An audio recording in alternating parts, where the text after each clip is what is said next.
2020 truly has been a crazy year thanks to the worldwide pandemic which also affected pro wrestling. Being a pro wrestler during this pandemic era was really a challenge as multiple independent wrestlers were not able to make those extra bucks due to lack of shows while several talents were being released from WWE.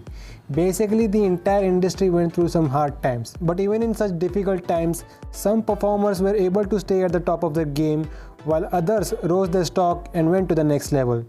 So on the basis of accomplishments, in-ring work and major impact, whatever that means, we'll be going through the list of some wrestlers that really stood out. With that in mind, this is Suprit of Slam Up Wrestling. Make sure to subscribe and these are the 10 best wrestlers of 2020. Number 10, Finn Balor. NXT this year was not the quality product it once was, with lot of call-ups to the main roster, counter-programming AEW being some of the reasons. In all of this though, the unsung hero of NXT was shockingly Finn Balor. Returning to NXT in late 2019 and a small attitude change revitalized Balor's career as he went on to put on some solid performances in every match he competed in. Starting with getting through fellow NXT Kingpin Johnny Gargano at TakeOver Portland. Balor also helped elevate new stars like Ilya Dragunov at Worlds Collide and Damian Priest at TakeOver in Your House.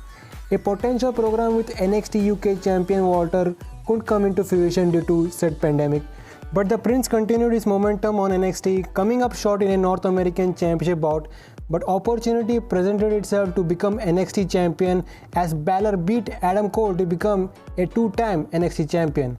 His first defense came against Kyle O'Reilly in a jaw-breaking performance literally at TakeOver 31, which would put him on the shelf for the rest of the year but nonetheless ending the year on a high note. Number 9, Will Ospreay. Coming off a career-defining year in 2019, 2020 was even a bigger year for Will Ospreay. Fulfilling his duties as a junior heavyweight, he dropped the junior heavyweight championship to Hiromu Takahashi at Wrestle Kingdom. The former aerial assassin finally graduated to the heavyweights, but this didn't slow him down as he dethroned Zack Sabre Jr. for the Rev Pro British Heavyweight Championship in yet another 5-star banger. A couple of months stuck in the UK where he worked mainly for Rev Pro and also had a charity show alongside Wrestle Talk where he wrestled his own girlfriend Bea Priestley in the main event, which is a must-see if you are a fan of intergender wrestling. Ospreay was back for the G1 Climax, sporting his jacked heavyweight physique, putting in some of the best matches in the entire tournament, and it was in this very tournament he betrayed his fellow Chaos stablemate Kazuchika Okada, forming his own faction called the Empire in the process. Hopefully this heel run marks even better things for him in 2021. Number 8, Hiromu Takahashi. Everyone was in disbelief on whether Hiromu Takahashi will ever return to the ring after his career-ending neck injury in 2018. But here he was in 2020, stronger than ever as he tried to wrestle safe, but he was the same time bomb of the old, overcoming the odds at night 1 of Wrestle Kingdom, beating a game Will Ospreay for the Junior Heavyweight Championship. The following night he had the honor of being part of the final match of Jushin Thunder Liger, even pinning the legend, which was a great passing of the torch moment. His first defense came against the guy who put him on the shelf, Ryu Lee, in yet another crazy match. Takahashi then became a focal point during New Japan's reopening phase as he competed in the New Japan Cup, going toe-to-toe with the likes of Tomohiro Ishii and Kazuchika Okada, even getting a shot at both IWGP Heavyweight and Intercontinental Championships against Evil. And just like Ospreay in the previous year, Takahashi proved he can hang with the heavyweights. He faced a small hiccup when he lost the Junior Heavyweight Championship to Taiji Ishimori at Summer Struggle, but he went on to establish himself as the ace of the Junior Heavyweights with his performances in the Best of the Super Juniors, winning the tournament for a second time. Talk about a comeback.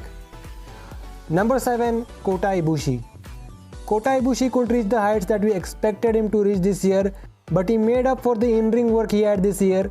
Ibushi faced back-to-back defeats at Wrestle Kingdom, one against Jay White and the other against Kazuchika Okada, which was a match of the year contender.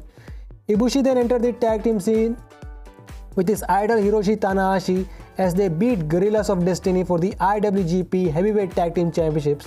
They would lose the tag titles to another new team in Taichi and Zack Sabre Jr. at Dominion. After coming up short in an attempt to capture the Never Six-Man Tag Team titles, Ibushi entered the G1 Climax, having some awesome matches with the likes of Kazuchika Okada, Tomohiro Ishii, Minoru Suzuki, Shingo Takagi, and finally beating Sanada in the finals to win his second consecutive G1 in a row, being one of two other men to achieve this feat.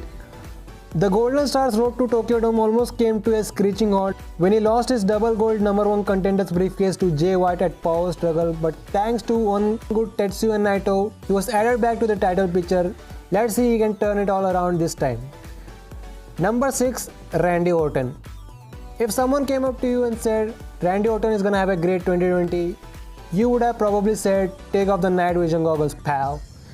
Orton truly was one of the best parts of WWE in 2020, even though there was some lazy booking from Vince McMahon and team.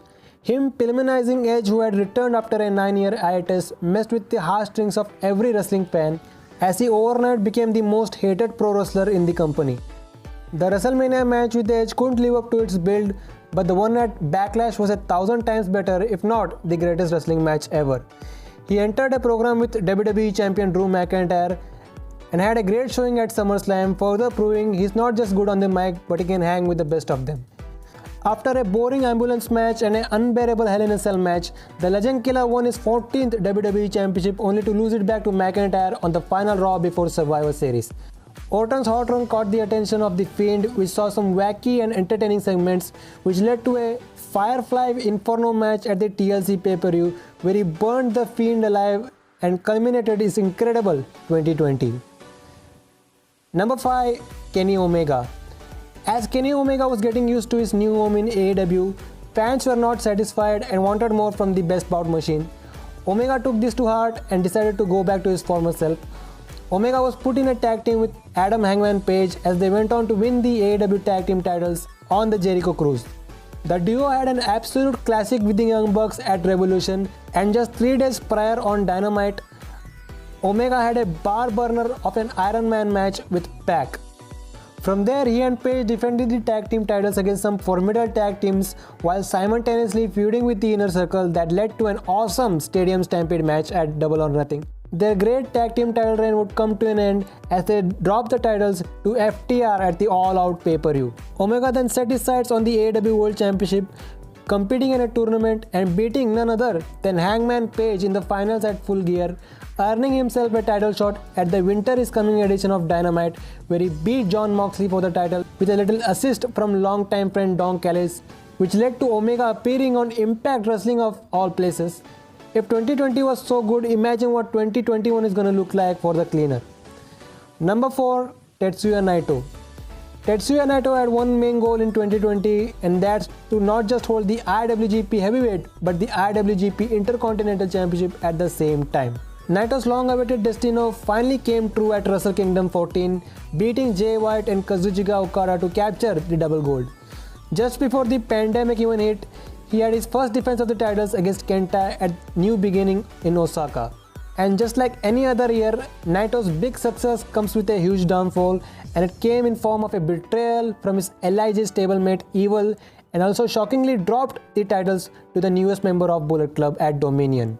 Naito would eventually regain the double gold at Summer Struggle as he set his sights on the G1 Climax, where he had a strong showing and also changed his in-ring style a little bit, proving he can hang with someone like Hiroshi Tanahashi, Sanada, or even Zack Sabre Jr. Naito had one last defense of the titles facing Evil yet again at Power Struggle. What really made Naito's year this great was that he stepped up to the occasion and proved to the higher-ups that he can be a top guy in New Japan. Was 2020 the peak for the ungovernable one? We'll have to wait and see. Number 3. Roman Reigns. We all thought that this was just gonna be yet another year for Vince McMahon's favorite son, as he beat King Corbin in a Falls Count Anywhere match at the Royal Rumble, culminating an unbearable storyline that didn't make for good television. Reigns' next destination was to take his natural spot on the top of the WrestleMania card, challenging Goldberg for the Universal Championship, but due to circumstances, plans got changed as Reigns quote-unquote walked out of the company, with speculation going around that he won't even be returning to World Wrestling Entertainment. But we all didn't realize that this time off was a blessing in disguise, as many months later, Reigns finally returned with a new attitude and of course new teeth. The revelation of his alliance with Paul Heyman skyrocketed the new character into a whole new level as he quickly won the Universal Championship, beating Braun Strowman and The Fiend at the Payback pay-per-view. Long gone was the suffering Succotash Big Dog as the tribal chief had arrived, giving the fans a reason to tune in to SmackDown every week. His feud with cousin Jey Uso saw Reigns fully embrace his heel character, as we saw some fun matches and some really good storytelling. The one-off match with Drew McIntyre helped raise his stock. Same thing with Kevin Owens at the TLC pay-per-view, which showed how Reigns has turned into the best act in WWE. Number 2, Drew McIntyre. At the very beginning of the year, Drew McIntyre turned babyface as he was slowly turning into a fan favorite. Him eliminating Brock Lesnar in the Men's Royal Rumble and eventually winning it was a landmark moment, which landed him a spot in the main event of WrestleMania, where he beat Lesnar in just 5 minutes to become WWE Champion. Few moments after that, he would have an impromptu defense against Big Show, getting rid of the world's largest athlete in what technically was the actual main event of WrestleMania. McIntyre had solidified his status as a top guy for the company, and without a live crowd to play off to, McIntyre went on to capitalize on the opportunity that was given to him. His first defense came against Seth Rollins, where he showed his skills as a really good wrestler. Other defenses like Dolph Ziggler and Bobby Lashley was where he made the best of the situation that was given to him. The Randy Orton feud was where he showed that he ain't no slouch on the mic either, with back-to-back defenses. But the third time was not a charm, as he lost the title to Orton at Hell in a Cell, only to win it back a few weeks later. The Survivor Series clash with Roman Reigns solidified that he's gonna be one of the top faces of the company in the coming years. A successful defense against AJ Styles at the TLC pay-per-view was a really good way to cap off his monumental year. Number 1, Jon Moxley. Post his WWE departure, Jon Moxley was on a roll, and he continued that momentum in 2020 in both AEW and New Japan. He spent a short amount of time this year in New Japan due to obvious reasons, starting from recapturing the IWGP United States Championship from Lance Archer in a brutal Texas death match on night 1 of Wrestle Kingdom, and on the following night he had a successful defense against Juice Robinson. An epic face-off with Minoru Suzuki led to a match at New Beginning in Osaka that didn't disappoint. Over there in AEW, Moxley had an even bigger role when he beat Chris Jericho at Revolution to become the second ever AEW World Champion. And just like Drew McIntyre, even Moxley didn't have a live crowd to play off to, but he used his star power to be a fixture on Dynamite every week and would have an iron grip on the championship for the next 10 months. Going through giant men like Brody Lee, Brian Cage, and even Lance Archer reliving their Wrestle Kingdom encounter in AEW. He handed MJF his first loss in the company at All Out. A rare title defense against Eddie Kingston led to a rematch at Full Gear, where the promos alone between the two men made it the best storyline of the entire year. Moxley dropped the title to Kenny Omega, ending the year with a great title reign. Honorable mentions: Sasha Banks and Bayley. Now I know Bayley was the better woman this year, but I'm taking them as a unit as they mostly spent the majority of this year as a tag team. While Bayley would go on to have a record-setting title reign with the SmackDown Women's Championship and fully embracing her heel character, Sasha Banks on the other hand went on to show the world why she's one of the best women's wrestlers in the world with her matches against Asuka and Io Shirai. With no Becky Lynch and Charlotte Flair around, the Golden role models were a breath of fresh air in the women's division, becoming the heartbeat of the empty arena shows. Winning the women's tag team titles for the second time brought new hope in the women's tag team division. The pairing would end up feuding with each other as Banks took the SmackDown Women's title at Hell in a Cell, followed by a rematch in a really good TV match on SmackDown. Together or against each other, these two really do bring out the best in each other. So who do you think were the 10 best wrestlers of 2020? Let us know in the comment section below or on social media. You can find Slam Up Wrestling on Twitter at SlamUpW, Instagram at SlamUpWrestling. Also make sure to subscribe to the channel, and thank you for watching.